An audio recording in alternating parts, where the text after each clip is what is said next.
What's up, YouTubers? Today we're going to talk about the Benchmade Mini Freek. This is the 2021 SHOT Show edition, which sports a 3-inch blade made of S90V super steel. So I get my first shot at having to reprofile one of those because of one of the cons we'll talk about a little bit later. The price does vary a little bit on this one. I got this one for $215 at Blade HQ. I've seen it for up to $250, and there's quite a few of them around there. So it weighed in at 2.8 ounces, so it's it's a fairly lightweight, but I wouldn't call it one of those ultra lightweights out there. As far as some comparison knives, I think probably how can you avoid the Benchmade bug out here? The Benchmade bug out does have a little bit longer blade length, and it's a thinner profile carry and a little bit bigger handle and that sort of thing. But similar, this is the 20CV edition, which costs $212 at Blade HQ. I of course have aftermarket Flightanium scales on there. Also, for me the Hogue Redder Mini RSK MK1. This is obviously, if you just take a look at those blade shapes, everything about it. Also, the handle is much beefier. This one's gonna be a better slicer, thinner stock. And this one's a little bit beefier, thicker, everything across the board. But I think this one goes for about $150, and I have done a full review on that if you want to check that out. So those would be some alternatives. In terms of the pros of this knife, it does have the great axis lock. Makes for great fidgetiness, good thumb stud action. You can backside flip it. No problems on that. I really had no problems with the action on this particular one. I did find that the contouring was quite nice. You can kind of see that it has some of these little cutouts here. It reminds me of the 940, and so it kind of gives you a little bit of a contoured shape there. It fits a medium-large hand pretty well. All 4 fingers fit on there, even though it's quite a short blade, or a short handle, I should say, and well, kind of short blade too. This actually has a beautiful stone-washed blade where they just did a great job on the stone washing, and it really looks almost polished, or it does have a very good polish on it. So that to me was a very beautiful thing. And also it has a very small and non-intrusive pocket clip. Of course, this is the same one straight on Benchmade bug out. In terms of the cons on this particular knife, I would say that the edge bevel was very disappointing. Not only in the fact that, we'll try to get that in clear there, not only the fact that I found a 3-degree difference between the show side here, and you can see it, this is a much shorter grind on that edge bevel and the clip side. So I was very disappointed in that, but even more so, I mean, I've had that before with other knives, 1 or 2 degree difference, but 3 degrees, I don't know, that's a little bit much. And then also, but the worst part really to me was that they had only taken this thing down to maybe a 100 or 200 grit stone or belt.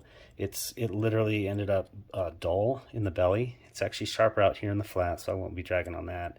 But the belly ended up dull, and like I said, looking at these grind lines for that sharpening, maybe 100, 200 grit, so I'm going to literally have to reprofile that entire thing, and that just kind of really disappointed me.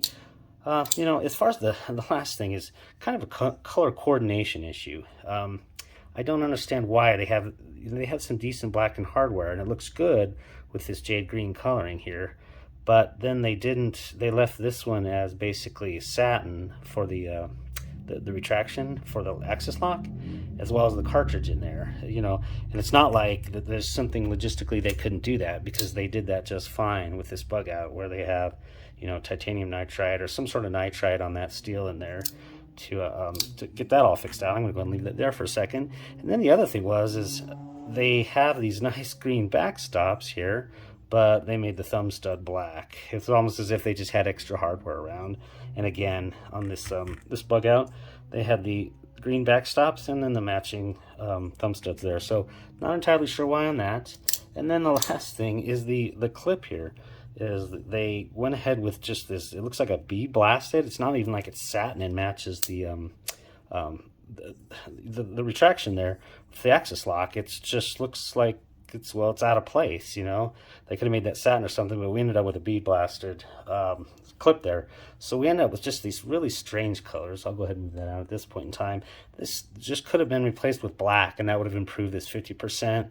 And then had they done the rest of this, the color coordination right, it really would have been, I think, worthy of the quote-unquote special edition or limited edition that this is, or should be. So some disappointments there, certainly in terms of the some of the color coordination, so I didn't like that. You know, really in the end, overall, I'd say, you know, if you want a knife that has S90V steel and has access to the axis lock, or has use of the axis lock, you know, this wouldn't be a terrible option.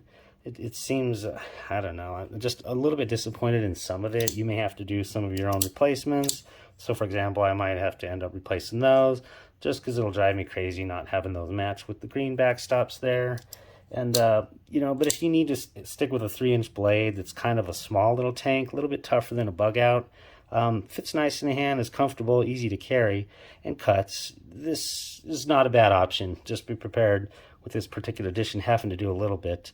You know, if you're looking for something truly like a baby bruiser, I wouldn't even consider it, and that's why I don't put it as a comparison knife. But the Hinder half track, this is definitely, you know, this is obviously a totally different price step up. This is going to be double, so that's like $425. But this is one that you can truly wrench on. And this is, I think, just a little bit tougher knife. You're definitely not going to want to be sticking it in between anything and like twisting out twist ties or something like that, as I do frequently. So really, it's, you know, it's smaller bug out, thicker knife, not quite as good of a slicer, maybe a little bit tougher, definitely a thicker cartridge lining, and you know, just smaller carry and then smaller blade length for potential legal reasons. That's really who's going to want this knife. So hope you did enjoy this. If you did, go ahead and hit like and subscribe, and have a great day for yourselves. Take care now.